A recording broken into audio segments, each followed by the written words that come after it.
Okay, so we're back to Truscott, and I'm going to go into JStor, which is, as many of you know, it's a journal, or it has collected many journal articles. How do I get to JStor? I go into the databases through the UTSA homepage. I go to history. Sherry has given the best bets, and one of the ones that comes up very quickly is, and know what we have. We have African American newspapers, historical serials, the Austin paper, dissertations. But I'm looking at JSTOR now, and JSTOR means journal store.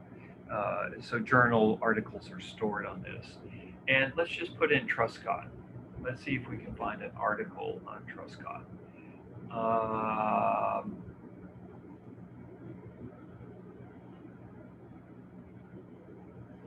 okay, well, you know what? It turns out that there's a lot of Truscotts.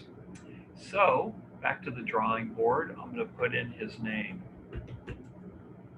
Lucian Truscott.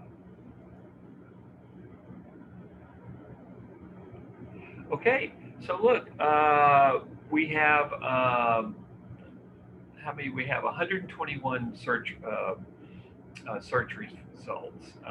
One of them has to do with Italy. The second one has to do with something about the medical aspect of the war, which is very, very interesting. Um, One of them, the third one, picks up just Lucian. The fourth one picks up the Anzio beachhead landing. So what you have to do is with JSTOR, just take a look and see what they have. But the point is that if you do a search in JSTOR, we've come up with material on Lucian Truscott. Now, some of that, okay, so now this looks very promising. Question of leadership, the Fifth Army in Italy, and Truscott shows up there. So there's just a lot of information that's out there, even on Lucian Truscott, a general that I doubt very, very many of you have heard about, although he was quite a significant general during World War II. So what we've done is we've looked at kind of an obscure, although important general, Lucian Truscott. The first thing we did was just do a Google search, looked at Wikipedia, see what we could find. I looked at the citation part of Wikipedia, found a biography of him. There's not that much written about him, but there is a relatively new biography.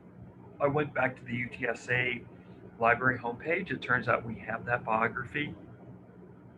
Not only do we have it online, so I don't have to go to UTSA to get it.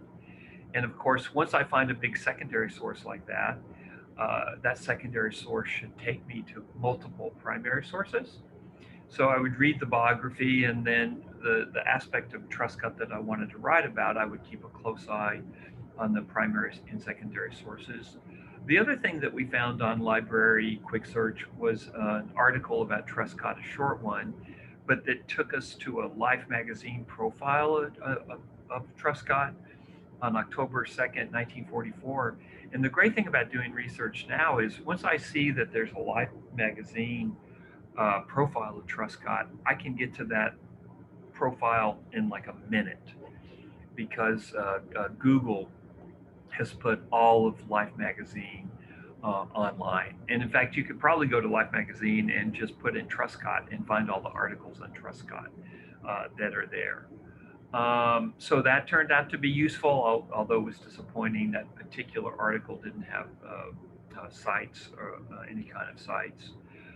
Then what I did was I looked at Truscott in historical newspapers from the beginning of 1944, I guess, until the end of August 1945. I think we came up with 92 hits on Truscott, so people are paying attention to him during World War II because of his activities in France and in Italy. And then the last thing I did, I went on JSTOR and put in his full name, and I came up with some articles as well.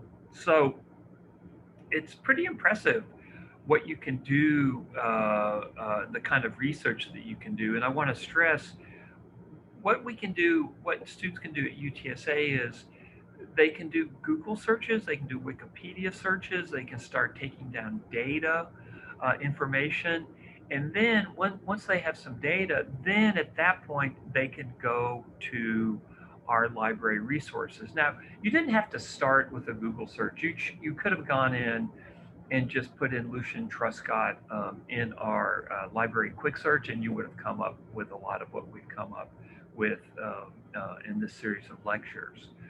So there's a bunch of ways to skin a cat. Can you say skin a cat these days, or is that anti-animal activism? Maybe it's not PC to say that. What's another phrase? Peel an onion? Anyway, there's a bunch of ways of going about doing research on a topic that you're interested in and that you don't know much about.